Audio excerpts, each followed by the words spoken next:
Imagine winning the lottery right now. $100 million.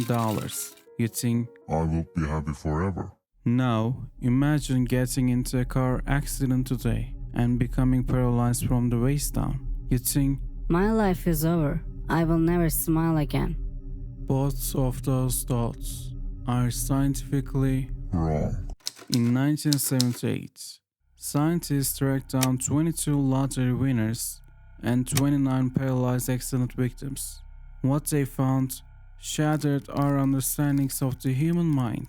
1 year after the event, the lottery winners were barely happier than average people. Millions of dollars bought them a microscopic 0.2 increase in happiness. And the accident victims? They had adapted. Their happiness levels were terrifyingly close to normal.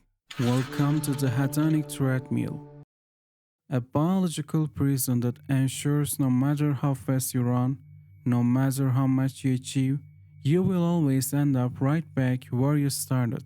Your brain is literally wired to delete your happiness. Let's find out why. The 1978 study revealed something even darker. The researchers asked the lottery winners about mundane pleasures. Eating a warm breakfast, hearing a joke, talking to a friend. The lottery winners enjoyed these things Significantly less. than regular people. Why? The contrast effect. When your brain tests champagne on a $10 million yacht, a simple coffee with a friend feels like ash in your mouth. The peak experience Permanently devalued. the rest of their lives. The accident victims, however, learn to extract joy from simply being alive. Why would nature do this to us? Why is your brain actively sabotaging your joy? Because to your DNA, contentment is a death sentence. Imagine an ancestor who finds a massive fruit tree. He eats. He is perfectly happy. If that happiness lasted forever, he will sit under that tree and never move again. He will starve, or a lion will eat him. Nature designed happiness to be a pulse, a brief, fleeting signal that says, "Good job." Now go do it again. Psychiatrist Randolph Ness calls this the smoke detector principle. Our brains prioritize bad feelings over good ones. A false alarm, thinking there's a line when there isn't, costs you a few calories. Ignoring a real line, Cause you. Your life. you're wired for chronic dissatisfaction. Happiness is the luxury evolution couldn't afford to give you. But the trap goes deeper. It's hidden in your chemistry. We used to think dopamine was the pleasure molecule. We were wrong. Neuroscientists Kent Barrage and Terry Robinson discovered your brain has two entirely different systems. The first is wanting. This is dopamine. This is the craving, the agonizing drive to get the new phone, the new car, the promotion. It is massive, loud, and robust. The second system is liking, driven by opioids and endocannabinoids. This is the actual pleasure you feel when you get the thing. It is tiny, it is fragile, it vanishes in seconds. When you see the new car, your dopamine spikes. This will change everything. It's called a reward prediction error. But the second you buy it, the error corrects. The car becomes normal. The dopamine evaporates. You're left with a 5-year debt and a brain that is always looking for the next hit. You're not addicted to happiness. You're addicted to the pursuit of it. So, do we adapt to everything? Can you get used to hell? Not quite. There are 3 things the human brain refuses to accept. First, unemployment.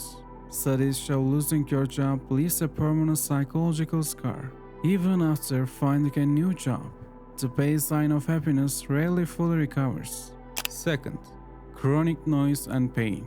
You don't get used to living next to an airport, your cortisol stays high. Pain is a damage signal, your brain won't let you ignore it. 3. Commuting. A long commute in unpredictable traffic is a guaranteed way to lower your life satisfaction. You cannot adapt to randomness. But money, houses, gadgets, your brain neutralizes them in weeks. So, does money matter at all? Economist Richard Easterlin found a paradox. Rich people are happier than poor people, but rich societies are not happier than poor societies. Why? Comparison. If everyone gets a Ferrari, nobody feels rich. Money is a tool to remove misery. It fixes the leaking roof, it buys the medicine, up to about $100,000. It helps, but after that, money cannot fix your depression, it cannot fix your loneliness, it cannot stop the treadmill. Are we doomed? Can you hack the software? Psychologist Sonia Lyubomirsky developed the hedonic adaptation prevention model. You can't stop the treadmill, but you can slow it down. First, variety. Doing the same good thing every day kills the dopamine. You must inject chaos into your routines. Second, negative visualization. Close your eyes. Imagine you just got fired. Imagine your bank account is at zero. Now, imagine the person you love most in the world packing their bags, walking out the door, and never coming back. Imagine the silence in your house tomorrow morning. Really feel the panic, the physical sickness in your stomach. Now, open your eyes. They are still here. This stoic technique creates an artificial loss. It forces your brain to reset its baseline and relabel your normal, viewing life as a gift. It is a psychological shock to the system. The hedonic treadmill is not a curse. It is the reason your ancestors survived the Ice Age. The problem is that you think your brain wants you to be happy. It doesn't. Happiness is just a bait on the hook to keep you moving.